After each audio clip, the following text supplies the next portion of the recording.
Donc maintenant, on fera généralement des exemples sur les tableaux. Donc je vais commencer par créer un fichier. Je vais l'appeler tableau.php. Donc généralement, vous pouvez utiliser l'extension emmet pour vous générer un petit peu du code HTML. Donc ça va être tableau. Et ici, donc je vais revenir sur l'index. Je vais PR, c'est plutôt PR comme ça. Et PR, c'est bon. Donc, je vais copier cette ligne-là et je vais le coller. Donc je suis en train de créer une sorte de menu comme ça, juste pour faciliter euh, le déplacement entre les différents fichiers que j'ai. Donc ça va être tableau.php, aller à la page sur les tableaux, là autour des tableaux. C'est bon. Tableau, je m'excuse. CTRL C. Donc je vais fermer ça et fermer ça. Voilà, donc dans cette partie-là, généralement on va commencer par ouvrir une balise ou bien le tag PHP pour dire qu'on va écrire du script PHP et finalement en faire. Bon. Généralement, ce que je vais faire, donc je vais déclarer un tableau légumes. Je vais l'appeler légumes. Donc, on va commencer par le premier exemple qui sont les tableaux euh, indexés numériquement. Donc, je pourrais mettre par exemple, il reçoit un array, si vous voulez. J'ouvre et je ferme la parenthèse, finalement, point virgule. Donc, je peux par exemple insérer pomme de terre. Si vous voulez, deuxième valeur, c'est carotte. Troisième, c'est, je sais pas, donc qu'est-ce qu'on va mettre? Aubergine. Et on ajoutera poivron. Donc, je sais pas si c'est pas bon. Si c'est un légume ou pas. Donc, ou bien, ce que je peux faire, c'est que je peux utiliser la deuxième syntaxe, c'est que je vais l'appeler ça légume 2. C'est juste pour faire la différence un petit peu entre les deux variables, parce qu'on peut pas avoir les deux variables ayant le même nom. Et par la suite, donc, je pourrais utiliser les parents. Et du coup, donc je vais juste copier-coller ça donc pour ne pas avoir à l'écrire une deuxième fois. C'est bon. Et voilà, donc point virgule. Et par la suite, je vais faire un vardump de légumes et vardump de légumes 2. C'est bon. Et on va ouvrir la page correspondante. Donc je vais actualiser ça. Donc aller à la page des tableaux. Voilà, notez bien qu'il dit que c'est un array size 4. Donc il est indexé numériquement parce qu'on a 0, 1, 2, ainsi de suite. Et la première valeur, elle est du type string qui a la taille 14, la deuxième et ainsi de suite. Donc maintenant pour afficher les éléments de notre tableau, donc on peut par exemple soit dire par exemple echo, je m'excuse, ça va être un écho et je vais mettre par exemple valeur du deuxième élément si vous voulez, donc du deuxième élément du tableau et puis de point virgule ou bien point virgule. Donc on va essayer d'afficher légumes 2 ou bien légumes, c'est comme vous voulez, donc c'est à peu près c'est le même tableau.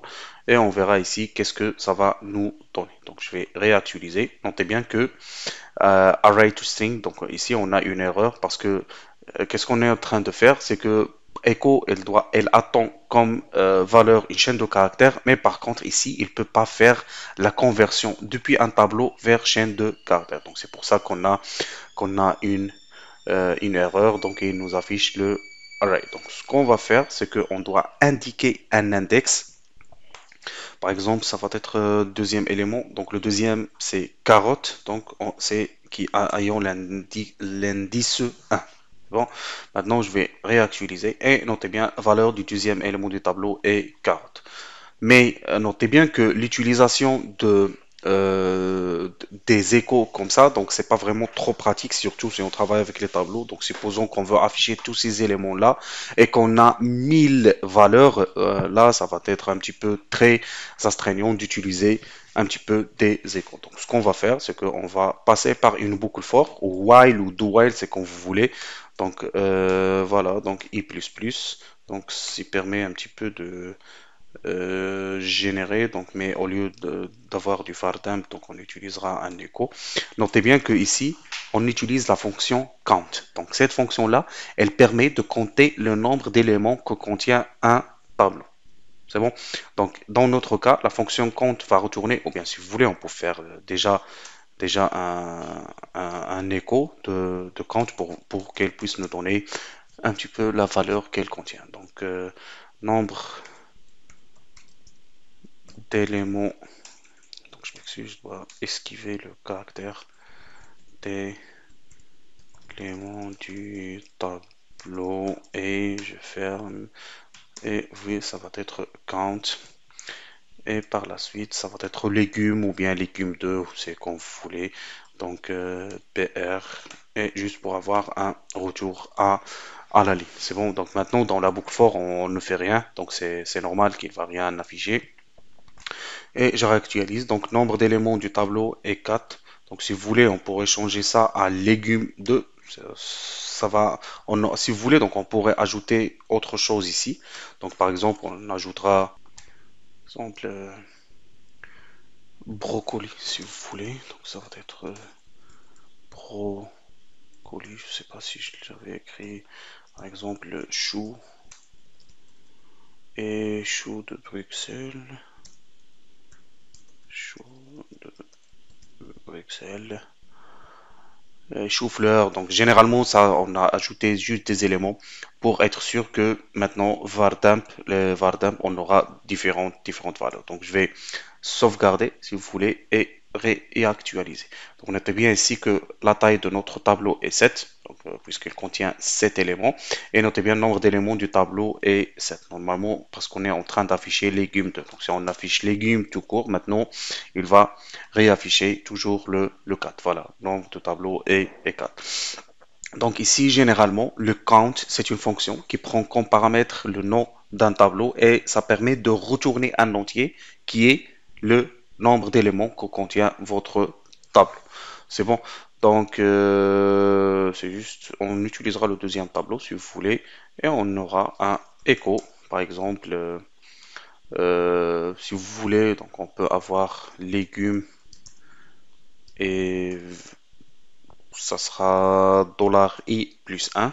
Pourquoi le $i plus 1? Par exemple, pour ne pas avoir légumes 0, c'est-à-dire qu'on aura légumes 1. C'est bon, il va faire le calcul.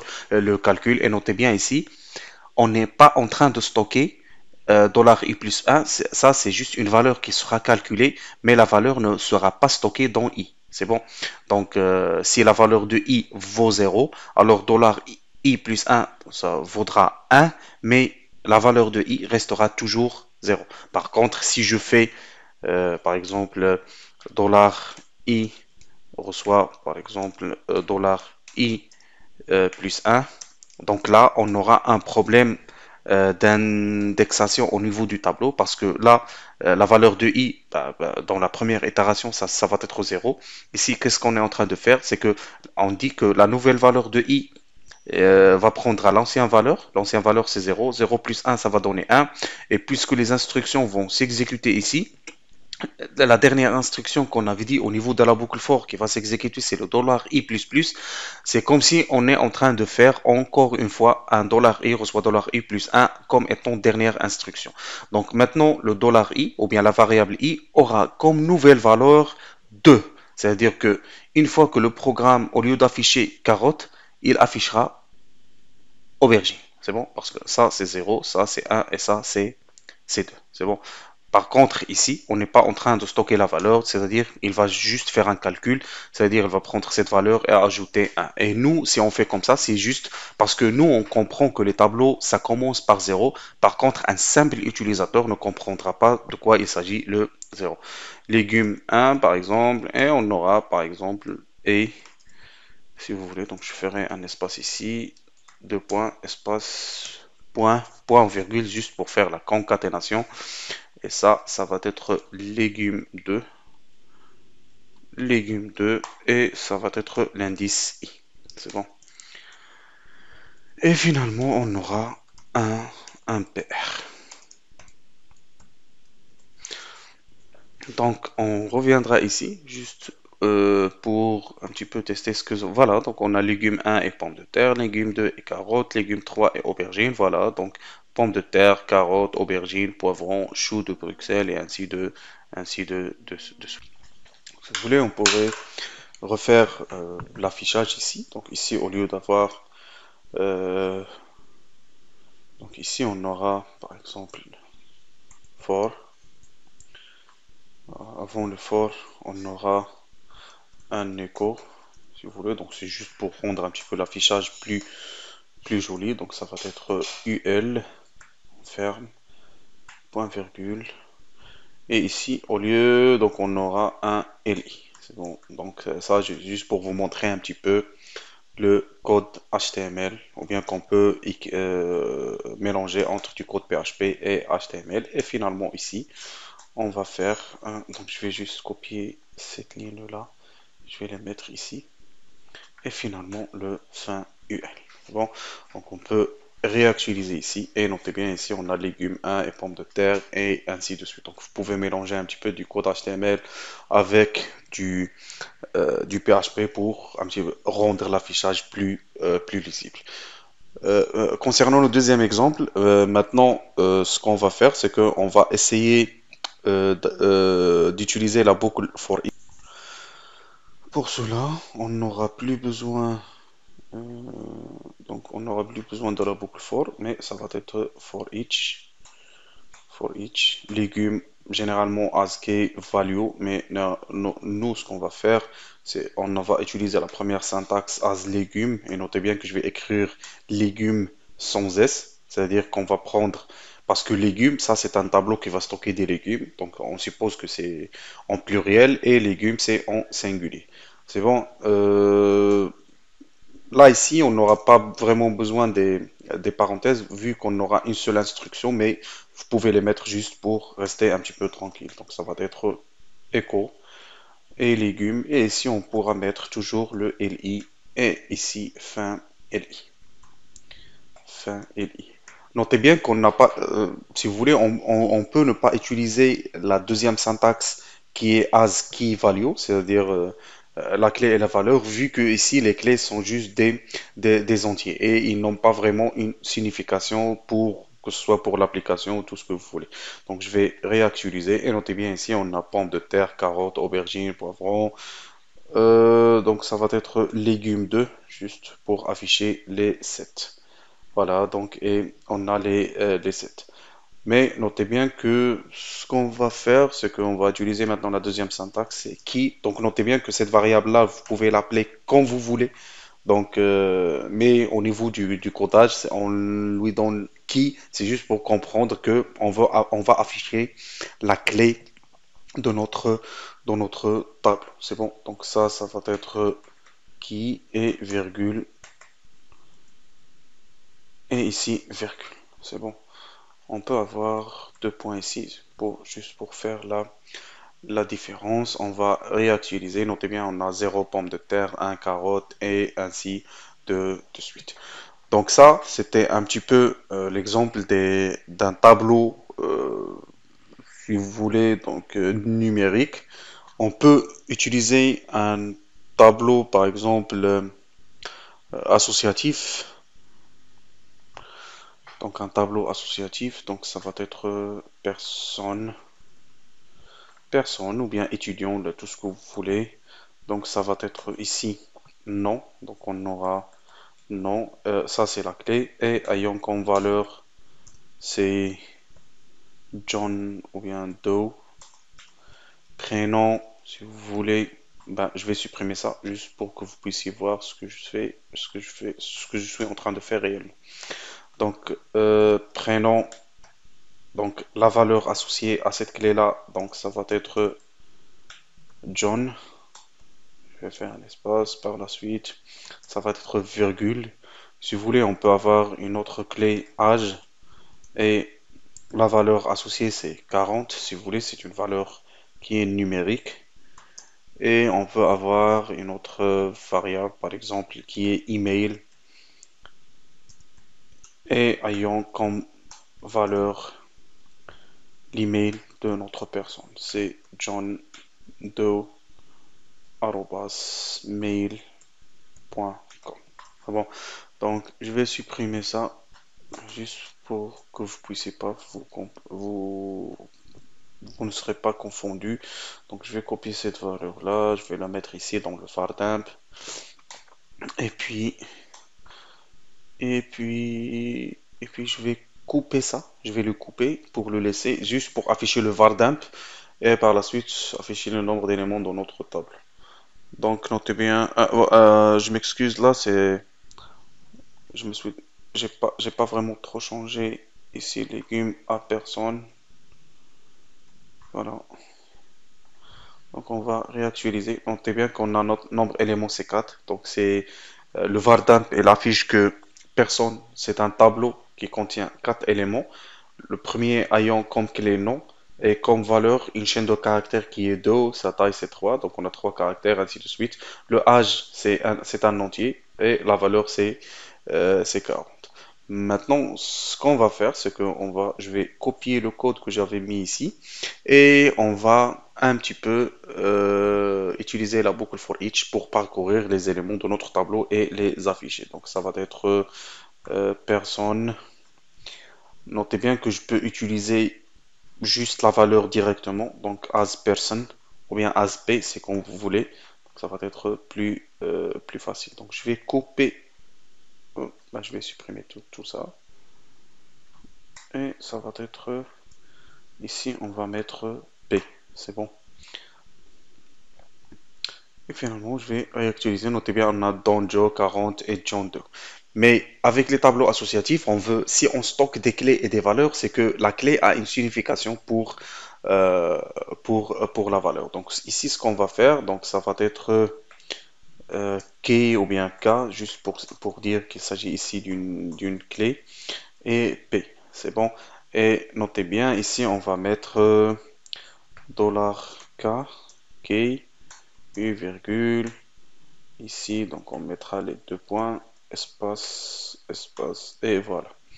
Donc ça va être plus lisible et plus pratique. Donc on a le nom, c'est deux prénom John, âge 40, email. On peut encore réaffiner notre code. Donc je vais mettre par exemple, ajouter la balise strong, et puis je ferme, et puis je la ferme ici. Pourquoi? Parce que je veux que la balise strong, ça s'applique juste sur cette variable-là. Donc ça va être strong, encore une fois, fin strong. Je réactualise. Donc notez bien que vous pouvez mettre par exemple, je peux ajouter une nouvelle balise, par exemple font color qui est égal à red. Par exemple, je veux que ça soit écrit en rouge. Et finalement ici, parce que font a été ouvert avant strong, donc ça doit être fermé après strong. Donc ici, ça sera fin font. Et je sauvegarde, je réactualise. Notez bien que la police a changé, c'est strong et les clés, ça s'écrit en rouge. Finalement, on va voir un petit peu un tableau de tableau. Donc généralement un tableau de tableau, notez bien qu'on avait dit qu'on peut l'avoir comme étant euh, indexé soit par des entiers, c'est-à-dire je vais ouvrir directement un tableau ici, deuxième tableau ici, troisième tableau ici et insérer des valeurs. Par exemple, ça va être... Donc, je vais juste revenir un petit peu, juste pour copier la ligne que j'avais tout à l'heure. Donc, je vais couper ça. Donc, ça c'est le premier élément. Ça, c'est le deuxième, troisième et quatrième. C'est bon. Donc, ou bien juste trois. On va se contenter de trois. C'est bon. Donc, je vais copier les valeurs ici. Je vais copier les valeurs ici. Et je vais copier. Donc, ça va être Do 1. John 1, c'est juste pour que vous puissiez voir un petit peu la différence entre les valeurs, parce que là, je trouve pas des noms et des prénoms. Donc ça va être 40 et John Doe 1, ainsi de suite. Ça, c'est John Doe, ça va être 2. On va mettre ici 41, si vous voulez. John 2 et Doe 2. Ça va être 3. John 3, âge 42 et email John Doe 3. Voilà, donc ici, donc ça c'est personne puisqu'il contient plusieurs valeurs de personnes.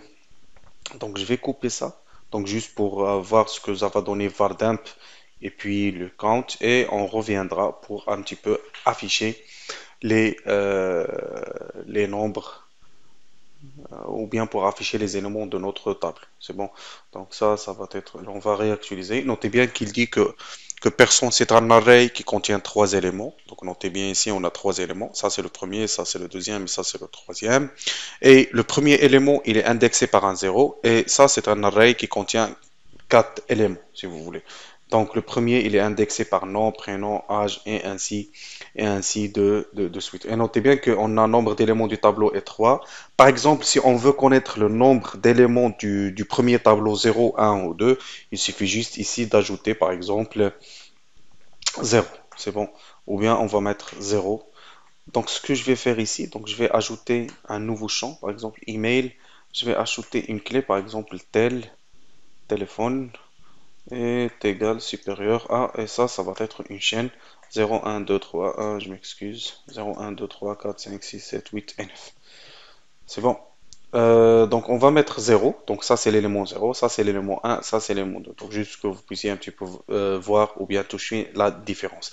Notez bien ici qu'on a le size c'est 5 et notez bien que le nombre d'éléments du tableau est 4. Pourquoi? Parce qu'il est en train de compter les nombres des éléments de ce tableau-là de l'indice 0. C'est bon. Donc je vais mettre 1 par exemple et là on est en train de compter ces éléments-là et au lieu d'afficher 4, il va afficher 5. C'est bon. Donc c'est juste pour... Parce que là, on est en train d'accéder, dans ce tableau-là, on veut accéder à cet élément-là. C'est bon. Et du coup, donc fin UL, donc je vais coller. Voilà. Donc maintenant, ça va être for each person as, je sais pas, donc on va l'appeler key et puis personne. Notez bien ici que personne, bah, avant de continuer, ce qu'on va faire, c'est juste faire un vardamp de personne, c'est-à-dire on est en train d'afficher cette valeur-là et non pas cette valeur avec S. C'est bon? Ou bien personne, je vais l'écrire comme étant personne en anglais avec OR. C'est bon?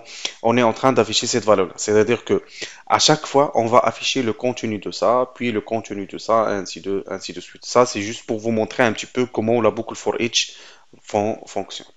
Et notez bien, voilà, nombre d'éléments du tableau c'est 5.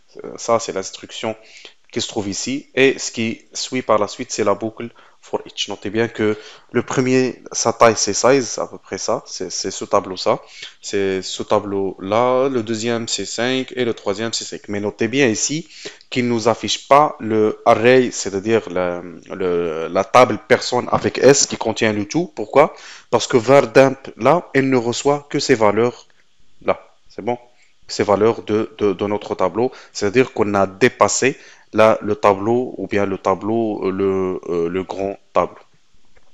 Donc, puisque maintenant personne, elle contient un tableau, donc on ne peut pas faire un affichage, un écho là directement pour afficher la valeur de nom et ainsi de suite. Donc ici, on aura besoin d'une autre boucle qui est une deuxième boucle for each. Par exemple, on va écrire echo affichage. Par exemple, je vais faire un PR juste pour s'assurer qu'il y aura un retour à la ligne. Affichage des éléments du tableau et on peut afficher par exemple la clé. C'est bon. Je l'ai appelé key. C'est bon.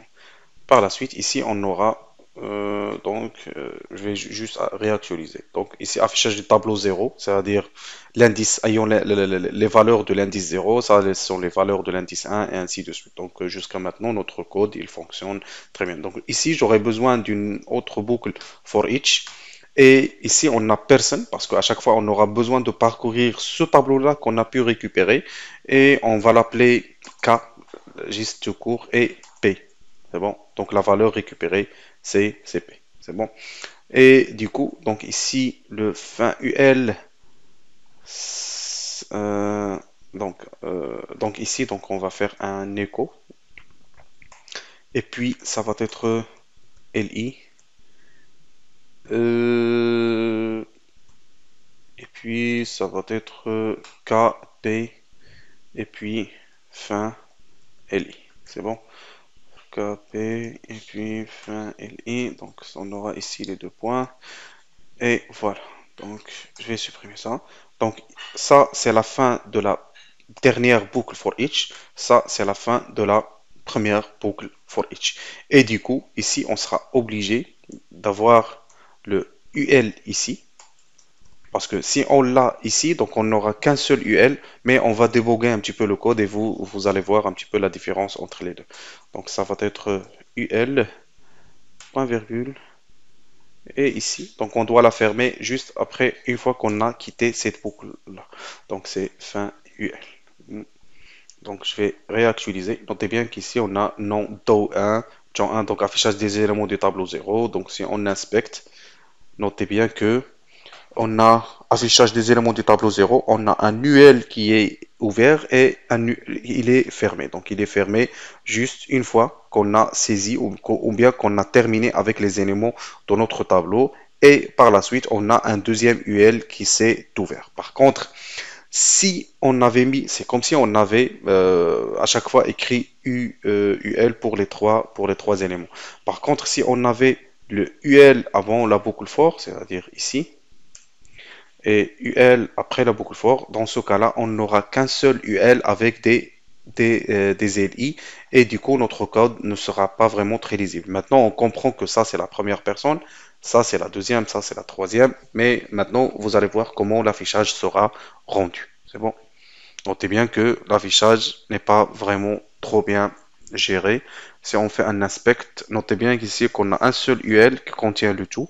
Et par la suite, on a des LI, du texte, des LI, du texte et ainsi de suite.